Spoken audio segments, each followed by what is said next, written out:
தோன்றின் புகழொடு தோன்றுக அக்திலா தோன்றலின் தோன்றாமை நன்று. கோடி இதயங்களுக்கு வலிமை சேர்க்கும் ஒரு முகம் திரு எடப்பாடியார் அவர்கள்.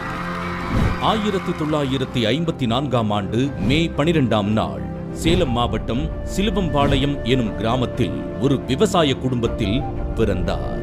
அவர் நடந்து வந்த பாதையும் கடந்து வந்த சாதனை பயணமும் அவரின் 50 ஆண்டு கால மக்கள் பணிக்கு அடித்தளமிட்டது.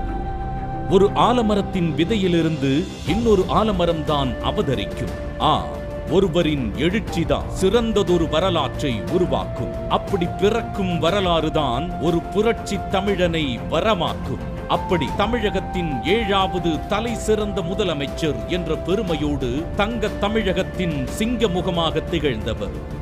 விவசாயம் வாழ வேண்டும் என்றார், விவசாயிதான் ஆள வேண்டும் என்பதற்கு உயிர் கொடுத்த உயர்ந்த மனிதர்.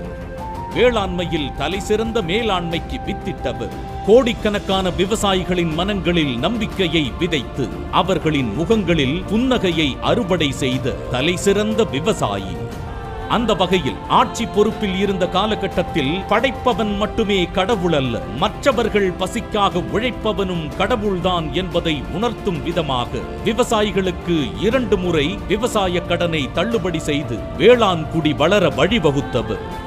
ஒரு நெல்லை வைத்து அதை 100 நெல்லாக மாற்றும் வித்தை கற்ற நம் விவசாயிகளுக்கு பயிர் காப்பீடு, இலவச மின்சாரம் என்ற புரட்சிகர திட்டத்தை முதலில் தந்து விவசாய புரட்சியையும் செய்தவர்.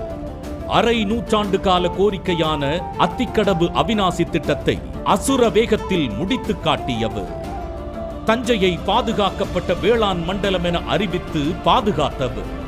மேட்டூர் அணையின் உபரி நீரை சரபெங்கா நீரேற்றும் திட்டம் மூலம் நூற்றுக்கணக்கான ஏரி குளங்களை நிரப்பி நிலத்தடி நீரை பெருக்கும் பெருமுயற்சி எடுத்து அதில் வெற்றியும் பெற்றவர். நீர்நிலைகளை தூர்வாரி நீரை சேமிக்கவும் வண்டல் மண்ணை இலவசமாக அனைவரும் பயன்படுத்தும் அற்புத திட்டத்தை அறிமுகம் செய்தவர்.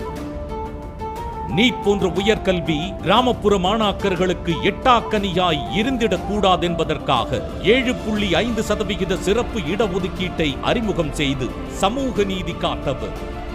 இப்படி ஒவ்வொரு கையெழுத்தாலும் ஒட்டுமொத்த தமிழ்நாட்டின் தலையெழுத்தை மாற்றிக் காட்டிய தன்னிகரில்லா விவசாயிகளின் புதல்வன்.